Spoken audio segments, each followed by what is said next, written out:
sometimes the way that media stories are delivered tells you about the motivations behind them.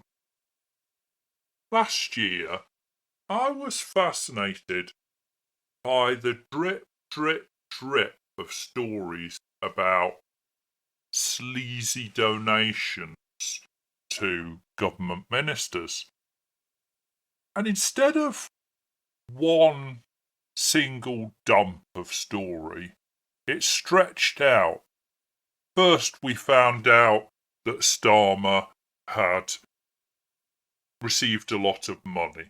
Then we found out that he got money for glasses. Then he found out he got money for the wife that we never get to see to have fancy clothes.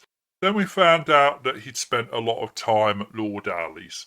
Then we found out that he'd dressed Lord Alley's house up as his to make a public speech about how you had to stay at home or you're a bad person.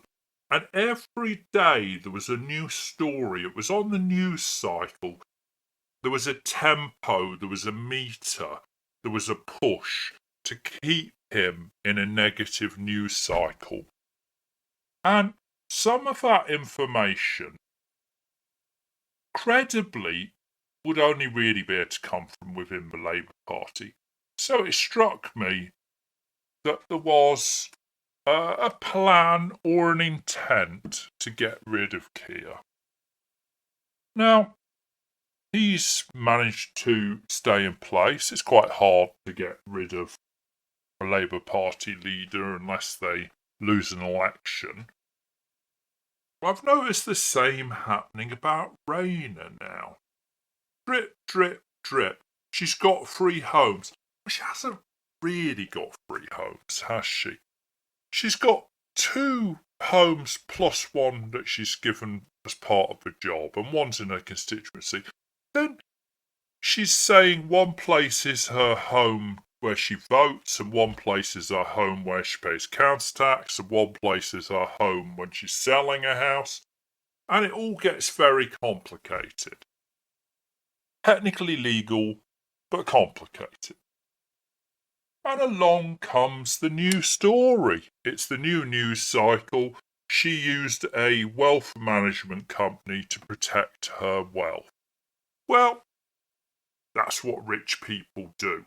It's not exactly in keeping with the working class darling image, but is it really a scandal? But it keeps dripping. And now it seems there's a new story about her voting at those properties. It feels to me like somebody is feeding back a thank you for last year's drip, drip, drip of news about Keir. And I do wonder if maybe they're intending to get rid of Angela before she gets rid of Keir.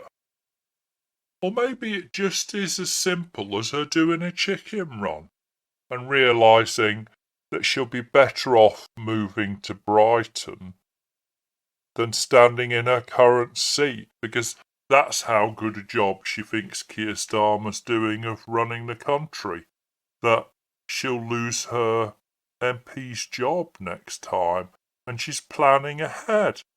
Well, it'd be good to have a Prime Minister or at least a leader of the Labour Party who did plan ahead. So far, all this drip, drip, drip has been stories, but there's no killer blow there. It's like a tap on the side of the face, not water torture. But it feels like this is building, and someone has a plan behind it. So I'll be waiting to see what the next fascinating story is about Angela Rayner.